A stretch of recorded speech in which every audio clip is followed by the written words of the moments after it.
Assalaamu calaykum. Kulanti habboon daawadeed ilahantiinba waxaad ku soo dhawaataan qaybtii 8aad ee taxanaheennii ayaan daran. Waxaynu galnay cutubka labaad ama qaybtii labaad ee dhiganaheenna. Shakadan waxaa qoray Dr. Cabdilaahi Sheekh Xuseen Hanti Wadaad. Qaybtana waxay ku bilaabmaysaa sida asli muddo 3 beri dhexdooda ah ayaa jirkeedii ku gurmay, midabkeediina ku dhacay. Waayo oomato aan shaah iyo biyo ahayn kama degin, hurdana ma ay ledin. Fakar iyo hiif ayayna waqtiga ku dhammaysan jirtay. Aroortii dambe asli oo isku buuqsan ayaa waxaa u soo galay dhakhtar gacal oo u sheegay in caafimaadkeedu fiican yahay, berrina ay cisbitaalka ka bixi doonto, daawadana ay dibadda ku qaadan doonto. Mahadsanid digtoore bay ku warhelisay. hase yeeshee markii dhakhtarkii dhaqaaqay ayaa waxaa ku beermay werwer hor leh oo ah meesha iyo jihada ay aadayso marka ay cisbitaalka ka baxdo. Asli oo isla hadlaysa ayaa waxaa soo dul istaagtay Umuliso Faadumo oo ay si wacan isu yaqaaniin, darisna la ahaan jirtay reer Awjaama. Markaasay ku tiri, Asli saaka sibaad u niyad xun tahay, maxaa soo kordhay? Eedo waan iska caafimaad qabaa, laakiin garan maayo wax aan sameeyo. Dhakhtarkii wuxuu ii sheegay in aan berrito bixi doono meel aan aadana 4 jiho, ma garanayo. Faadumo oo la socotay xiisadda ka taagan guriga reer Awjaama waxay isla goobtii ku qaadatay go'aan ah inay heshiisiiso Asli iyo waalidkeed, inta ka horeysana ay Asli gurigeeda geyso. Fikradda ayayna u sheegtay oo Asli culays weyn ka riday. Subaxdii ayay Asli cusbatalkii ka baxday, hase yeeshee wax kasta waxaa ugu darnaa dadka oo qofkii xaggeeda soo eegaaba ay moodaysay inuu og yahay in ay uur leedahay. Waxayna soo raacday taxi laamiga ku dajiyay. Intii ay jidka guriga Faadumo ka sokeeya ay soo socotay, qof alla qofkii ay taqaan ee ay aragto waa ka dhuumanaysay. Umuliso Faadumo guriga way ka maqnayd, waxaana joogay hooyadeed Baydan oo indhala iyo adeegtadii. Asli dermo intay fidsatay ayay dib ku tiri. Duhurnimadii waxaa shaqadii ka timid Faadumo oo weydiisay ciddii haddii ay u timid gabar Asli la yiraahdo. Adeegtadii baa tiri, waa ta halkaa hurda. Naa Asli maxaa dhulka ku jiifiyey? Maad sariirtu waa cidle seexatid? Mahadsanid eedo, waa isku mid baa Asli ku warcelisay.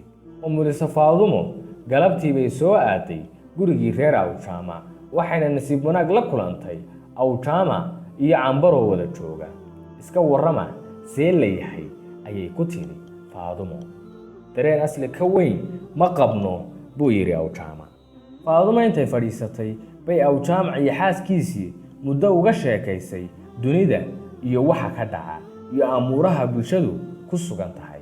Markaa kadibna waxay u guda gashay xaalka Asli oo ay ku tiri, fallaari gilgilasho kaagama goodo. Waxayna ka dalbatay in inta ninka Asli uu reeyay la helayo ay guriga sii joogto. Awjaama oo xanaaqsan ayaa intuu istaagay ku yiri, Faadumo walaal dhageyso, waxaan kaa baryayaa in aadan waxaa dhimatay hadalkeeda igu soo qaadin. Ta kale waxaan kuu sheegayaa in reer Awjaama hiddo aysan u lahayn inay ilmo aan meher ku dhalan rabaystaan. Cambaro baa iyana soo dhex gashay hadalkii, iyadoo leh, ha aado oo meel ha geeyo kii uurka u buuxshay. Iskana daa guri aan keenee, maanta haddii la yiraahdo way dhimatay, wan baan qali lahaa. Faadumo oo dhakafaarsan baa tiri, Awjaamacow adig iyo Cambaro sawdinkii jeclaa ee ku dhaaran jiray Asli maxaa dhacay? Maxaa jacaylkii ka dambeeyey? Bay hal mar wada yidhaahdeen Cambaro iyo Awjaama. Umuliso Faadumo markii ay muddo 2 saac la doodaysay reer Awjaama, wuusna ay ka gaartay in Asli ciddii lagu cesho, bay dib ugu soo noqotay gurigeedii. Waxayna Asli u marisay wixii ay kala kulantay aabbaheed iyo hooyadeed. Eedooy waan naxsanahay, ma aqaan wax alle waxaan sameeyo bay ku cabatay Asli. Maxaad isu dhowri weyday Asliye ood isaga celin weyday ragga hororka ah ee haweenka oo dhan ceedhinka ku liqay. Asli waxay ugu jawaabtay, eedo hal habeen bay si iga noqotay. Ma taqaan xaggeese joogaa ninkii balaayadan ku baday? Eedo meel uu joogo ma aqaan, hase yeeshee magaciisa waxaa la yidhaahdaa Cadaawe. Naa alla cadaabaha maxaa Cadaawe loogu daraa? Eedo ma aqaan, mid jinni madoobe la teg ah oo isla wareegto ah ayaa i bartay. Hal habeen oo qura baan bartay, kadibna dib uma arag. Faadmo oo yaaban baa tidhi, cagku haween weligood dhudday la'yihiin. Naa maxaa nin aadan hore u aqoon ku raacshay? Asli ma ay jawaabin, oo hoos bay intay u hogatay oo himbilowday. Waxba ha ooyin, waxaadan isu geysan kuguma dhicine, bay hadalkeedii ku soo xidhay Faadmo. Galabnimadii Asli waxay aaday gurigii Canab si ay u tusto hoyga Cadaawe. Markii ay Asli guriga Canab soo gashay, waxaa aragtay Xaajiyo Xaliimo oo ahayd Canab hooyadeed, oo markaas salaadii casar ka salaama naqsatay. Mar alla markii ay xaajiyadu Asli indhaha ka qaaday bay tiri, acuudu billaahi, waati naadib u noqo, gurigaygana ha iga soo gelin, gabadhaydana ha iga fidnay. Canab qayladii bay ku soo kacday, waxayna aragtay Asli oo aamusan iyo hooyadeed oo caytamaysa. Hooyo, gabadha iska daa, bay tiri Canab, oo dibadda u soo baxday oo soo raacday Asli. Waxayna dhigteen ballan ah in subaxdii ay Cadaawe isu raacaan. Canab hooyadeed iyadoo qaylinaysa ayay soo baxday, waxayna tiri, naayaa meeqa jeer baan kugu yidhi ka hadh gabadhaas uurka shaydaansida. Hooyo, buugan ka haystay bay iga soo doonatay, iminkana iska noqotay. Maanaa raacay iyada ay soo doonatee. Dooni maayo mar dambe in aan axadkaas ciddoodii dayrisay arko, bay xaajiyadu ku canaanatay Canab. Maxaa layska og yahay? Waa adduun iyo xaalkii. Hadda Canab waa tii Cadaawe iyo Asli isu geysay. Canab iyo Asli subaxii dambe bay isugu yimaadeen halkii ay ballanta ku dhigteen. Galab casar ah baa Canab iyo Asli oo wada socdaa ay yimaadeen Cali gurigiisii. Cali oo ahaa saaxiibka koobaad ee Cadaawe aad buu u soo dhaweeyey labadii gabdhood, wuxuuna u keenay waxay cabbaan. Cali ma garan Asli oo uu arkay hal habeen oo qura, mana xasuusan xataa markii Canab magaceeda u sheegtay. Wax yar kadib markii la sheekaystay, Canab waxay Cali u sheegtay in ay faq u qabto, sidaa darteed gurigii waxaa lagu dhaafay Asli. Cali iyo Canabna daaradda ayay fadhiisteen.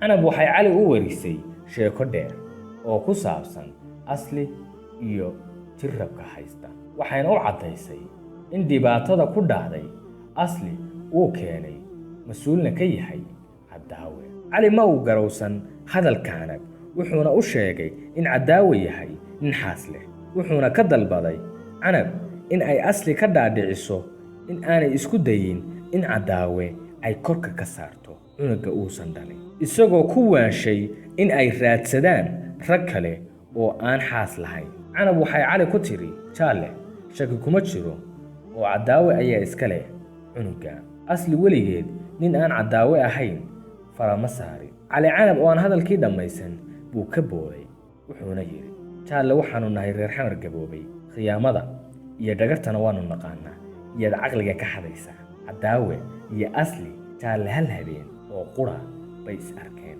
hal habeenna uur laguma yeesho. Canab iyo Cali markii ay hadalkii ku heshiin waayeen oo murankoodii kululaaday, baa waxaa soo dhex gashay Asli oo ku tiri Cali, walaal Cali, arrintan waa arrin weyn, iska daa daafaca oo nahorkeen Cadaawe, isaga xaalku khuseeyaay. Cali waxa uu u sheegay Asli in Cadaawe uu yahay nin dabci kulul, haddii ay arrintan ula tagaanna guuldarro mooye wax kaleeto aanay kala kulmay. Canab waxay ka bariday Cali in uu Cadaawe u geeyo si ay xaalka ugu bandhigaan. Cali waxa uu yidhi, sidaan horeba idinku sheegay, Cadaawe waa xaasli, ee caawa 9 fiidnimo isu kaaya keena. Intaas kadib maxaa dhacay? La soco daawade qaybteena xigta qaybteena maanta. Shakadanna waxaa qoray Dr. Cabdilaahi Sheekh Xuseen Hanti Wadaag. Annagoo bahda digaalina waan idinla wadaagnay.